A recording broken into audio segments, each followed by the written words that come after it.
Hello student, already আমরা প্রথম ভিডিওতে অপারেটিং সিস্টেম সম্বন্ধে আলোচনা করেছি এবং অপারেটিং সিস্টেমের কার্যাবলী নিয়েও আলোচনা করেছি। তো অপারেটিং সিস্টেমের প্রথম যে কার্যাবলী নিয়ে আমরা আলোচনা করেছি সেটা হচ্ছে প্রসেস ম্যানেজমেন্ট। অর্থাৎ অপারেটিং সিস্টেমের যে কাজগুলো আছে সেই কাজের যে প্রসেস আছে সেই প্রসেসকে ম্যানেজমেন্ট করা, সেটাই হচ্ছে প্রসেস ম্যানেজমেন্টের মূল উদ্দেশ্য বা মূল কাজ। দেখা যাক প্রসেস ম্যানেজমেন্টের মধ্যে কি কি কাজ হয়ে থাকে।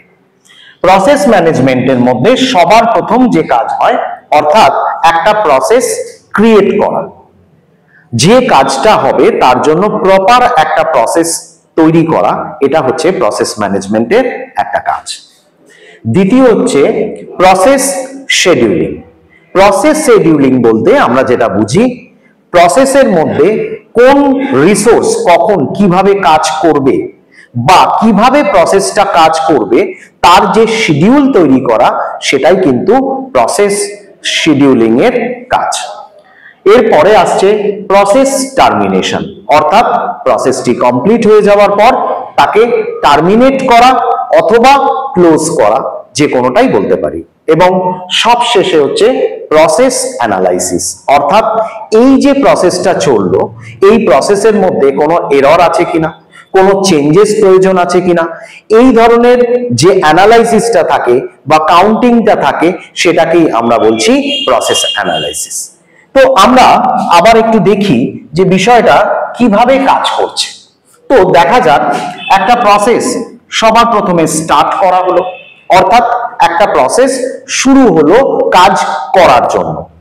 এরপরের যে স্টেজটা আসছে সেটা হচ্ছে রেডি, অর্থাৎ প্রসেসটা এবার রেডি কাজ করার জন্য। এবং তার পরবর্তী যে পার্টটা থাকছে সেটা হচ্ছে প্রসেস রানিং, অর্থাৎ প্রসেসটা কিন্তু তখন কন্টিনিউয়েশন হচ্ছে, অর্থাৎ প্রসেসটা চলছে তখন। এবং অবশেষে যেটা আসছে সেটা হচ্ছে টার্মিনেশন, অর্থাৎ প্রসেস যেটা শুরু হয়েছিল সেই প্রসেসটাকে ক্লোজ করা হলো। কিন্তু এর মাঝখানে আরেকটি বিষয় কিন্তু থেকে যায়, ওয়েট। অর্থাৎ সব সময় সব প্রসেস যে একসাথে চলতে পারবে সেটা কিন্তু নাও হতে পারে।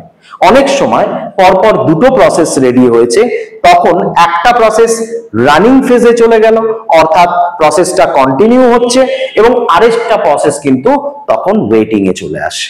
বা এটাও কিন্তু ঘটতে পারে যে একটা প্রসেস চলতে চলতে কখনো হোল্ড হতে পারে এবং অবশেষে কিন্তু নিশ্চয়ই টার্মিনেটেড হবে, অর্থাৎ প্রসেসটি যখন সম্পূর্ণ হয়ে গেল তখন সেই প্রসেসটিকে ক্লোজ করা হলো, অর্থাৎ টার্মিনেট করা হলো।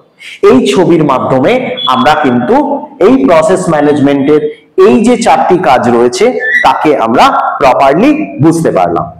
তো যাই হোক, আশা করি ভিডিওটা তোমাদের ভালো লেগেছে এবং ডেফিনেটলি তোমরা বুঝতে পেরেছো। That's all, thank you.